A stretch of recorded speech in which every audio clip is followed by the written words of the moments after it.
কি কি শপথ নেওয়া লাগবে? নাম্বার 1, আমরা এতদিন দেখেছি যে আল্লাহর বান্দা এমপি হয়, সে দেখবেন এমপি হওয়ার পর থেকে 1 লক্ষ টাকার একটা বাজেট আসছে মনে করেন একটা স্কুলের জন্য, সেটা স্কুলে আস্তে আস্তে 20,000 টাকা হয়ে যায়, হয় না? আমরা এই ধরনের দুর্নীতিবাজকে এখন লাল কার্ড দেখাবো ইনশাআল্লাহ, পারবো তো ইনশাআল্লাহ? আমরা ঢাকা বিশ্ববিদ্যালয়ের শিক্ষার্থীরা তারা একটা জায়গায় লাল কার্ড দেখিয়েছে, যারা চাঁদাবাজি করে, যারা বাজেট চুরি করে, যারা দুর্নীতি করতে চায় তাদেরকে শিক্ষার্থীরা আগে লাল কার্ড দেখাইছে। তো আপনাদের এখন সতর্ক হওয়ার পালা।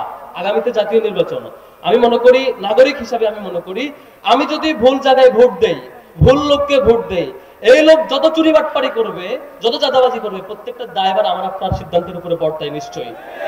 সুতরাং যে কয়েকটা বিষয় সতর্ক থাকবো, তার মধ্যে একটা বলেছি, এই যে দুর্নীতি করে আমরা দেখেছিলাম আগে, এই যে নির্বাচনের আগে দেখবেন বাড়ি বাড়ি এসে ভোট চায় এবং খুব অভিনয় করে যে এবার ভোটটা দিলে মনে হয় দেশ পাল্টায় যাবে। কিন্তু আপনারা দেখেছেন এরকম আমাদের প্রত্যাশিত বহু বড় বড় ব্যক্তি বড় বড় জায়গায় গিয়ে ঠিকই আগের ফরম্যাটে চুরি বাটপারি করেছে। দ্বিতীয়ত, আপনাদের এলাকায় কি চাঁদাবাজি হয় বাজারে?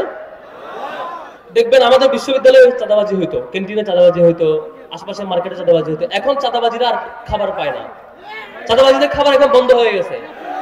কেন বন্ধ হয়েছে? কারণ হচ্ছে শিক্ষার্থীরা সঠিক জায়গায় ভোট দিতে পারছে।